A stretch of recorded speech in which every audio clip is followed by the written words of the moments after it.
The gravel crunched under the realtor's tires, sharp and insistent, announcing her arrival before either of us could speak. Brandon was already pacing the living room, phone pressed to his ear, muttering about deadlines and agreements. "Yes, today. It's all set. Mom's on board," he said, clipped and rushed. I stood by the front door, hand lightly resting on a small navy suitcase. Not much, just what mattered. Brandon ended his call and looked at me, smoothing his tie as if calm posture could mask impatience. "She's early. Good, let's make this quick." Efficiency. He always thought efficiency meant control. The knock came, sharp, confident. The realtor's voice followed, bright and cheerful. "Good morning, you must be Brandon. I brought the paperwork." Brandon gestured toward me. "We're selling the house today." I looked at him slowly. "Sweetheart, I already moved." The room froze. The realtor blinked. "Moved?" Brandon laughed, short and nervous. "Mom, this isn't funny." "I'm not joking," I said. He stepped closer. "We talked about this. You agreed." "No, you decided," I corrected, letting calm fill the space between us. The realtor shifted, unsure where to stand. Brandon waved her off. "It's fine, she's with me on this." "Yes," I said softly, "you are." He spun back to me. "You can't just walk away, we have plans." "You have plans," I replied. His composure started to crack. "Mum, the market's hot. We can get 600,000, you take your half, I take mine, everyone wins.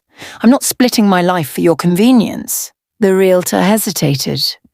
I was under the impression both parties signed preliminary authorization. Brandon's eyes darted at me. "You signed." "I did not." Silence fell, heavy and uncomfortable. "You went behind my back," he said. "I went ahead of you," I said, calm as sunlight through the window. The realtor shifted, wary. "Perhaps I should come back later." Brandon panicked. "No, this isn't what we agreed. You can't." "I already did," I said, steady. I pulled my phone from my purse. His eyes widened. "Our attorney," I said, pressing speaker. The line rang once, twice. "Good morning, Mrs. Whitaker," the calm voice answered. "All proceedings as directed?" "Yes," I said. "Confirm I am the sole owner of this property." "Confirmed," he replied. "No co-owners, full rights, no claims." The realtor's eyes widened. Brandon froze. "And the funds?" I asked quietly. "Secured," the attorney said, "as instructed." I hung up. Brandon stared at me, lips parted. "You can't just—" "I already did," I said again, steady, unshaken. He looked from the suitcase to the door and back at me, as if seeing me for the first time. The silence hung heavy between us. None of this had started that morning. To understand how it came to this, to see why he didn't get what he wanted. You have to pay attention. Some lessons arrive quietly, but they can change everything if you notice them. 3 weeks earlier, the coldest morning of the year, the day we buried Arthur, the wind cut through the black veil like shards of ice as I stood beside Arthur's casket, watching him lowered into the frozen Ohio ground. Each gust made the soil scatter across the gravesite, tiny brown particles dancing like they had their own agenda. My hands were tucked inside gloves, yet my fingers still ached from the cold. I felt hollow, a weight pressing against my chest, not from the chill, but from the quiet realization that the world around me had shifted overnight. Beside me, Brandon wasn't looking at his father. He was staring down at his phone, thumbs moving like they were racing against a clock only he could see. Occasionally he glanced at the casket, just enough to remind anyone watching that he was here, not fully absent, but already elsewhere. There was impatience in every tap, every quick swipe, like a man waiting for the next big opportunity rather than mourning the loss of his own father. I tried to breathe through the sting of the cold, focusing on the way the wind tugged at my coat and the faint smell of damp earth. I had spent 40 years beside Arthur, watching him break his back in the rail yards to provide a life better than the one he'd known. And here was our son, measuring the moment only by the potential to profit from it. When the ceremony ended, Brandon walked straight past me, barely nodding, and went to the liquor cabinet. He poured himself a stiff drink, and I noticed how the ice clinked in the glass like a warning. "Okay, Mum," he said, turning to face me with a smile that was too polished, too practiced. "Let's talk about the house. Dad's gone, and we need to face reality. This place is too big for you." I sank into Arthur's chair, the familiar contours offering little comfort. "I just buried your father, Brandon," I murmured. He waved a hand dismissively. I know, I'm sorry. But the market is hot right now. You take your half, buy a small condo, I take mine. We could flip this in a week. Nearly 600,000. His eyes sparkled with the thrill of numbers, as though the casket behind him were invisible. I sat silently, letting him fill the room with assumptions. He had already claimed a share in his mind. I watched him pull up floor plans on his phone, scroll through listings, even measure distances with an app. Every gesture was a subtle assertion of ownership, as though the house itself had become his property the moment Arthur drew his last breath. "You call this practicality," he continued, "but it's really about efficiency. Don't let sentiment get in the way." I kept my voice low, calm. "Sentiment is what kept your father going," I said softly, watching him misinterpret my tone as hesitation. He leaned forward as though trying to peer into my thoughts. "Mum, I'm only trying to protect you. You don't want to be stuck here struggling with maintenance. Think of the stairs, the yard. It's a lot." I nodded, letting him believe he was the caring son, the one guiding me, and in a quiet corner of my mind I repeated the words I had said to myself for days. I buried my husband. My son buried opportunity. The house felt colder than the wind outside, though the heating had been left on. Brandon's conversation with imaginary investors continued, punctuated by the occasional clink of ice against glass. I let him talk, let him measure, let him plan. Each confident statement he made was like a thread revealing who he truly was. Hours passed in the same rhythm. Him talking about efficiency, market value, downsizing, and me quietly observing, storing every misstep, every assumption, every careless word. I remembered Arthur's advice about knowing the character of the people closest to you. Grief was a mirror, and it showed everything. As the sun began to set, casting long streaks across the frozen lawn, I could see Brandon's imprance deepen. He glanced at his watch, checked his phone again, and muttered about schedules and meetings. He thought the day belonged to him, that the loss was only a backdrop for his plans. And then, just as he left the room to take another call, I looked at the desk drawer where Arthur had slipped me an envelope days before. I knew there was something in that envelope that would change everything, something Brandon would never see coming. But that was a story for later. 3 days before Arthur passed, we met with our attorney. The office smelled faintly of polished wood and paper, the quiet hum of heaters filling the winter light. Arthur was weak, thinner than I had seen him in years, but his eyes were bright, focused, sharp. The clarity of a man who had spent decades preparing for the worst and wanted to leave me with the tools to survive it. "I don't have much time left," he said, his voice low but deliberate. "But there are things you need to know, things that can't wait."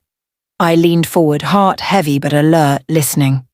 I had buried my husband, yes, but I wasn't ready to bury the lessons he had worked for decades to teach me. He handed me a thick folder, its weight reassuring in my hands. "The Wyoming ranch," he said. "The one I bought for us 5 years ago, fully paid, all yours. I want you to have a place where you can be safe, where your life isn't dictated by anyone else's greed or impatience. My fingers trembled slightly as I turned the pages. There were deeds, documents, amendments to the will. Everything Arthur had promised me was now concrete, protected. "And the timber sale?" I asked quietly. "Completed last month," he replied. "Liquid assets, life insurance, all totaling $450,000. Yours, not his. None of it touches your son or anyone else." I felt a surge of gratitude and a weight of responsibility. This wasn't just inheritance, this was freedom. A chance to act deliberately without being cornered, without being pressured by those who saw loss as opportunity. Arthur's gaze softened, but the seriousness in his voice remained. "Grief reveals character," he said. "People test those who mourn. They assume weakness. Don't let them. You have the means now. You have the choice. Don't let anyone take what isn't theirs." I nodded, steadying my breath. "I won't be weak," I said. "I'll make the choices. And I'll protect what you've left me. I'll be ready for anything." He reached across the table, his hand warm on mine despite its frailty. "That's all I needed to hear," he said softly. "You have what you need. The rest is yours to shape." I left that office carrying more than papers. I carried clarity, strategy, and determination. Every envelope, every page, every signature was a step towards securing my own life. And Arthur had spent decades ensuring I wouldn't be trapped by the expectations of others, even by our own son. Most betrayals don't start loud. They start small, subtle, almost unnoticed, until the moment you realize the stakes are higher than you thought. If you want to recognize them before it's too late, subscribe now. And that's when I promised myself, no one, not grief, not greed, not even family, would dictate my life. I would stand strong, act with patience, and move forward on my terms.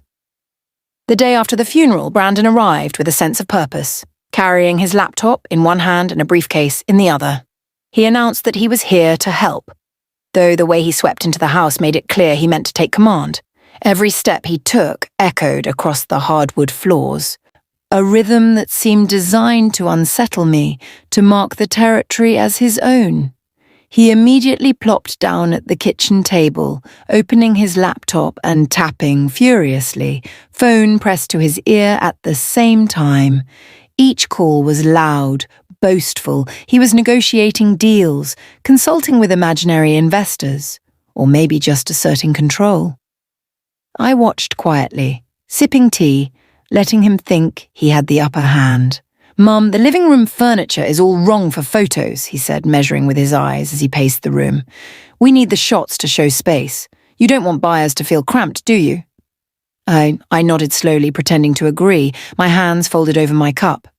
"Of course," I murmured. He smiled, misreading compliance for weakness, and continued.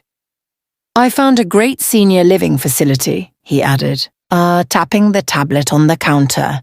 "No stairs, no yard, just a neat little place where you can read and relax. You'll be safer." "Safer," I repeated softly, letting the word hang between us. He was enjoying the illusion that he was looking after me. He didn't notice the subtle movements I had been making for days. While he was loud, careless, and sure of his dominance, I moved quietly, decisively. Jewelry, keepsakes, and Arthur's old watch were packed carefully in a locked case. Photo albums and heirlooms went into another.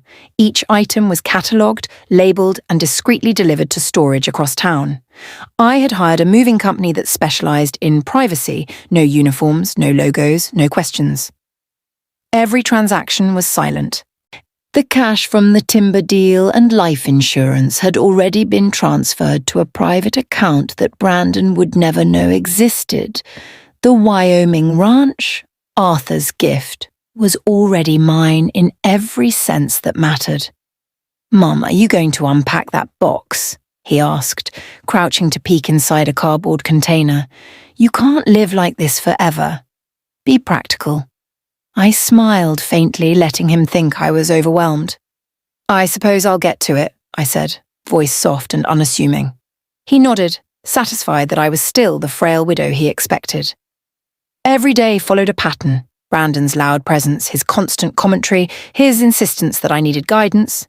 He measured walls, inspected cabinets, and suggested what furniture should stay and what should go. I let him believe he was in charge while every secret step I had taken moved me further out of his grasp. "You can't handle stairs, Mom," he said one afternoon, eyes scanning the hallway. "You need a single-level place. This house is too much for you." I nodded again, letting him think I was weak, letting him believe he was saving me. "I'll consider it," I murmured. Inside, though, I was calm and calculating. Every move Brandon made, every assumption he entertained only made my plans stronger. He thought he could control the narrative, but he didn't realize the story had already been rewritten, quietly, safely, irrevocably. By the end of the first week, I had set everything into place.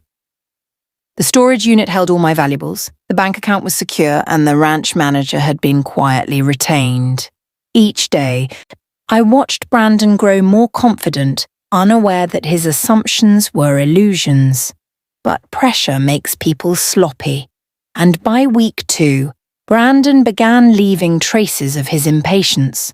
A tablet left unlocked, phone calls not silenced, notes about listings scattered on the counters. His confidence, which had seemed unshakable, started to crack in small, almost imperceptible ways. I observed quietly, never correcting, never showing my hand. Each misstep built a web of advantage that he didn't see. The more he tried to assert control, the more he revealed his own overconfidence. I spent mornings in the sunroom, cataloguing receipts and confirming the last details with the attorney, afternoons walking the yard to ensure that everything would be ready for the move. My grief was tempered with clarity. Each memory of Arthur reminded me why this had to be done properly. The house, the money, the ranch, none of it was for him. It was for me. And all the while, Brandon believed he was steering my future, not knowing that every day, every assumption, every careless comment only strengthened my plan. By the time the second week ended, it was obvious. The boy who had once seemed unstoppable under the guise of filial duty was vulnerable, careless, blind to the reality that I had been preparing for him, for us, for myself, all along. I poured another cup of tea, glancing at the quiet house, knowing the psychological war had begun in earnest. And as I watched him pace, talking loudly to someone on the phone about the house sale, I smiled. He had no idea what was coming next.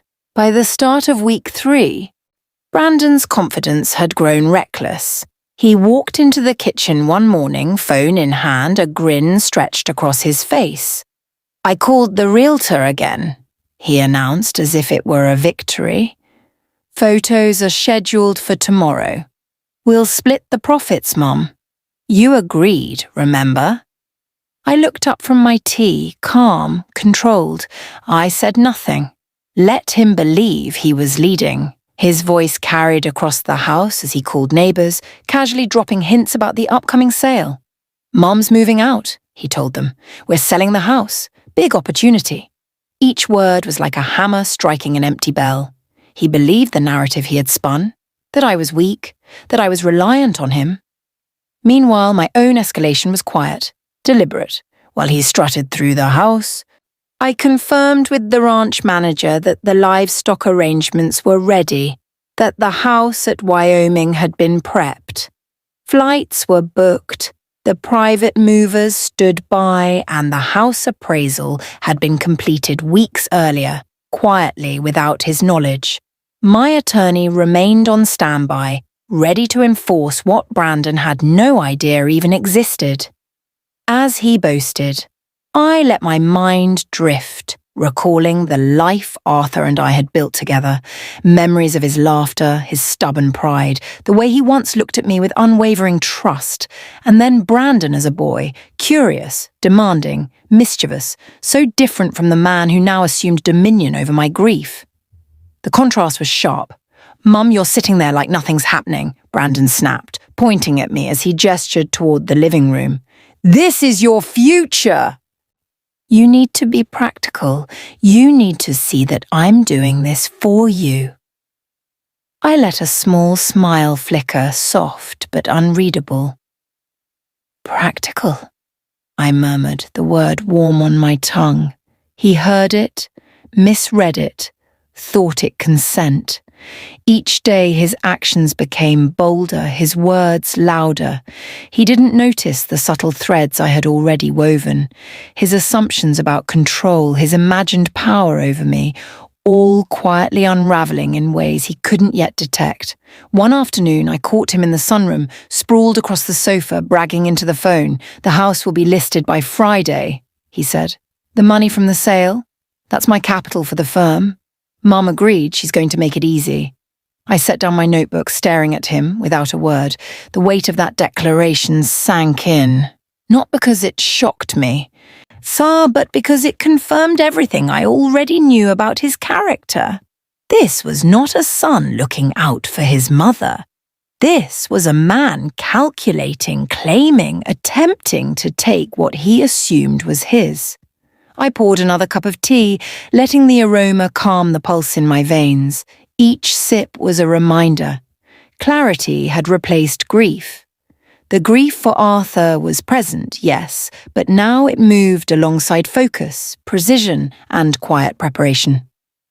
At night, I revisited memories of Brandon as a child, replaying small incidents, the tantrums, the moments of entitlement, the way he believed he could manipulate outcomes, and yet there were flashes of the boy who loved his father, who once looked to me for guidance. The man in front of me now was a shadow of that child, swallowed by greed, unaware that the lessons he thought he had learned were incomplete. I reflected on the ranch, the Wyoming skies, the mountains, waiting to embrace me. I had anticipated every move, every boast, every confident declaration. And as I sat quietly in the kitchen, I realized that my silence was my strongest weapon. Let him believe he was in control. Let him believe he was ahead. Brandon didn't notice my movements, my phone calls, the confirmations with the attorney. He didn't see the subtle arrangements that would render all his plans meaningless. He didn't know the moment of reckoning was drawing near. "Mom," he barked again, this time dropping his phone onto the table with a thud. "Why aren't you participating? This is your life. We need to move fast." I looked up, locking eyes with him for a fraction of a second, and let a calm certainty fill the room. Not a word, just a presence that made him pause, just a quiet confidence that made him falter. He shook his head, muttering under his breath, convinced I was wavering, when in truth, I had never been steadier.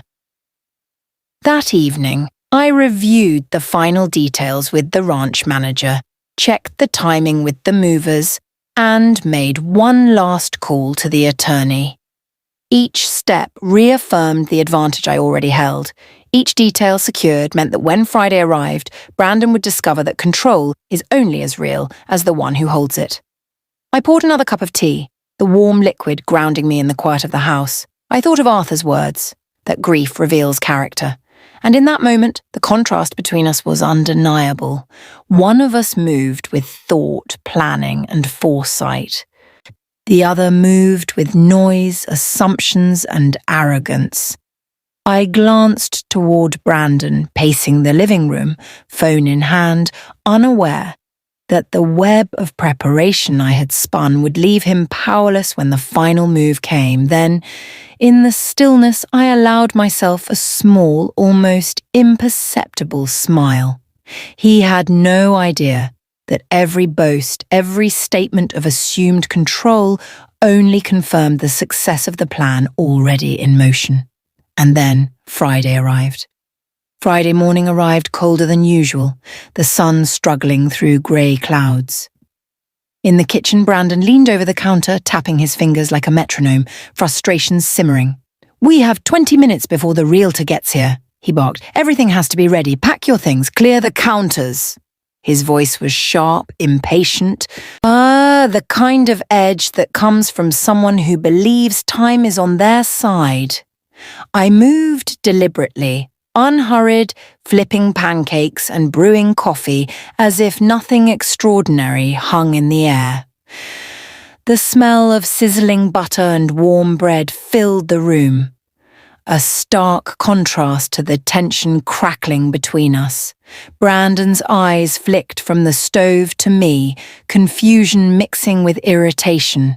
He couldn't reconcile the calm woman before him with the scenario he imagined, a frail, grieving widow at his mercy. "You're moving too slow," he snapped, slamming a fist on the counter. The sound made the cups rattle. "We don't have time for this. This is your life. Don't be stubborn." I smiled faintly, flipping a pancake onto a plate. "Breakfast first," I said softly, carrying the plate to the table. Each step, each gesture was measured, deliberate. He thought he was in control. He didn't see that the quiet rhythm of my morning masked preparations he couldn't begin to fathom. Brandon's frustration escalated, his words tumbling out in a jumble of entitlement. "I already called the neighbors, Mum. They know what's coming. You agreed this house should sell. I'm doing this for you." I set down my plate and poured coffee into a delicate cup, keeping my movements calm, almost serene. There was no panic in me, no hesitation. While he rattled on, I thought of the past 3 weeks, the quiet transfers, the arrangements made without his knowledge, the envelope resting on the sideboard, waiting for the moment it would finally speak louder than any argument. He paced, oblivious, ranting about floor plans, listing photos, and efficiency. Each word he uttered reinforced my certainty. The power he thought he held was nothing more than a shadow in a room I had already claimed.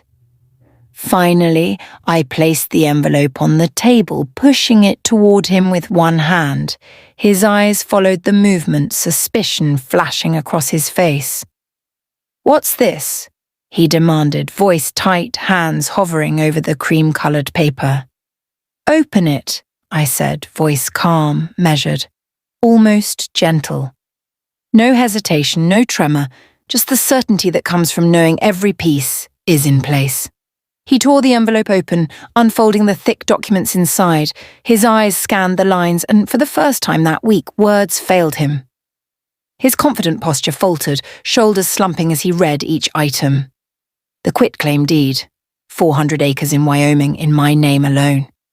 The private account, $450,000 safely allocated for the ranch renovations and retirement needs. The amended will, removing him entirely as a beneficiary with all legal safeguards intact. Colour drained from his face.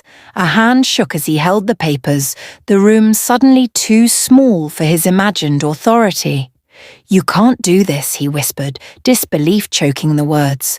This was supposed to be mine." I leaned slightly forward, voice steady, unwavering. "I already did," I said. Each syllable was deliberate, letting the weight of preparation, foresight, and truth settle in the air. The moment he realized the scale of my quiet maneuvering, the depth of his miscalculation, was an unspoken victory. Brandon looked up, eyes wild, searching mine for a flicker of compromise. A crack he could exploit. There was none. I sat back, picking up my coffee, savouring the warm taste as if it were the only thing grounding him in reality. A knock sounded at the door. The realtor. Brandon glanced toward the sound, panic igniting in his features. "Mom, stop this! We can negotiate! I raised a hand, cutting him off without a word. The envelope remained on the table. The papers inside a quiet, lethal testament to everything he assumed he could claim. The realtor stepped in, smiling politely, clipboard in hand. Her eyes flicked to Brandon, who tried to recover his composure, then to me. She expected a frazzled, compliant homeowner. Instead, she saw a woman in complete control, calm, collected, unmoved by the storm around her. Brandon's face tightened. His panic was clear, though he didn't realize the room was no longer his. Every claim he had made, every attempt to assert power was now meaningless. I took a slow sip of coffee, letting the silence stretch, letting the truth sink in without a single word. The envelope had said everything. Control was mine, and he was just beginning to understand it. But that wasn't the part that broke him. The real shock, the moment that would leave him speechless, was yet to come. Friday had only just begun, and the final act of this quiet war was about to unfold. Brandon sat frozen at the kitchen table, the envelope still open before him. His hands trembled slightly, though he tried to mask it with rigid posture. He scanned the papers again, disbelief shadowing his eyes. The Wyoming ranch, fully his mother's. The private account with $450,000 from Arthur's life insurance and timber sale, untouchable.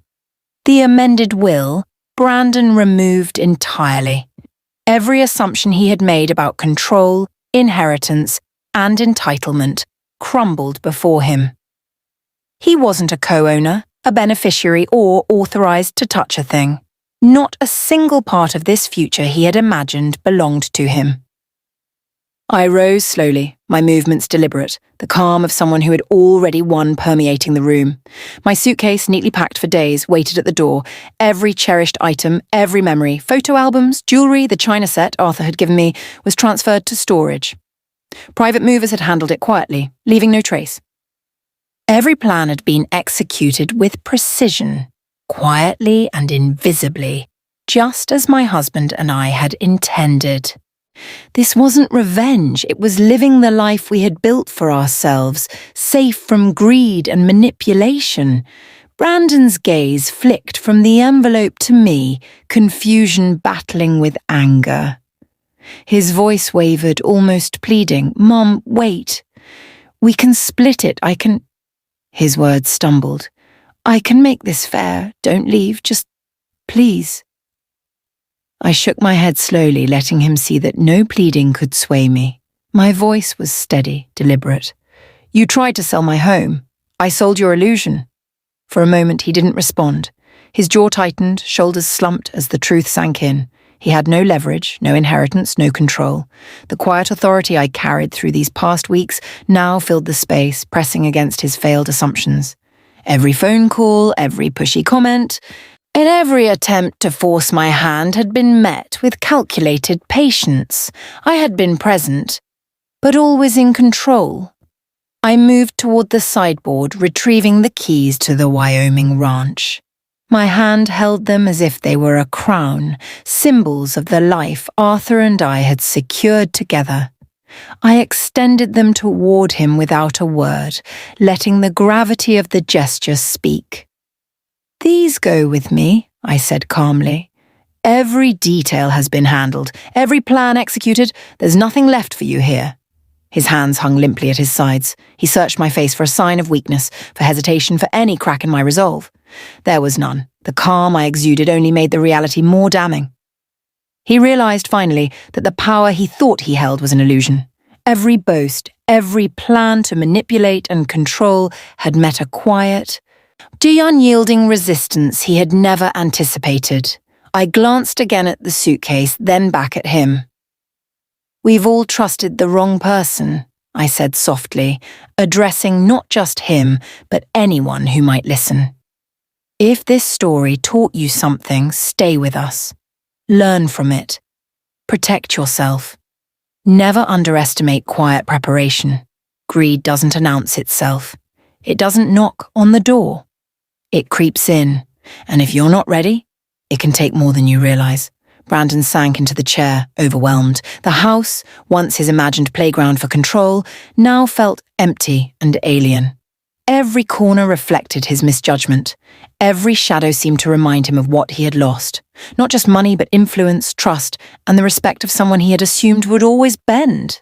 I picked up my suitcase, feeling the weight of memories and freedom alike. Each step towards the door was a step into a life I had fought for, a life Arthur had quietly prepared. Outside, the car engine hummed patiently, ready to carry me toward the Wyoming ranch, toward air that was clear and mountains that promised peace. A place where every decision belonged solely to me. I didn't leave for revenge, I left for dignity, for control, for the quiet satisfaction of knowing that every action had been deliberate, measured, and protected from those who would take advantage. As I closed the door behind me, leaving Brandon staring after me, the victory was not in his despair. It was in my freedom, in the life I had claimed, and in the knowledge that Arthur's foresight had guided me to this moment. Every quiet choice, every careful preparation, Lana had led to a triumph that was unseen until the final reveal.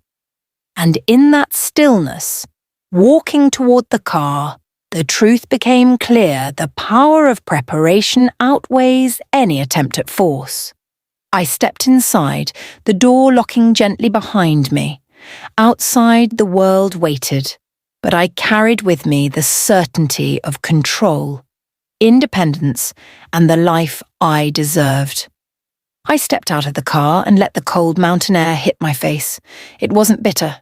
It was alive, sharp and clear, and it made me feel awake in a way I hadn't felt in months. The silence here didn't feel empty. It felt like it belonged to me. No rushing footsteps, no phone calls, no demands, just wind through the pines and the faint sound of cattle in the distance. I walked toward the ranch house, my boots crunching on the gravel. Each step made me lighter. The last few weeks had been a war fought quietly, and here in this place it was finally over. My heart still ached for Arthur, but the weight pressing down on me was gone. I could see the wide skies, the mountains stretching forever, and I realized I had done what I had promised myself I would. I had protected what mattered. I had honored his memory. Sitting on the porch, I let my hands rest on the wooden railing. Brandon's face flickered in my memory, the arrogance, the entitlement. He had thought he could control me, take from me. But control doesn't come from shouting or pushing. It comes from careful steps, unseen moves, patience. Revenge never mattered. Preparation did. Dignity did. Children grow up. Character reveals itself. Some lessons arrive quietly, in the spaces we fill with our own choices, not in loud arguments. My son thought I was alone. He forgot I was Arthur's wife. I breathed in the mountain air, feeling it settle in my chest, letting the stillness sink into my bones. Here I wasn't just surviving. I was living fully, calmly, finally free. And to you watching, remember this: the quiet decisions you make today shape the strength you carry tomorrow. If this story spoke to you, share it with someone who needs to hear it, and subscribe to join us, because wisdom grows when it's shared, and lessons like these deserve to travel far.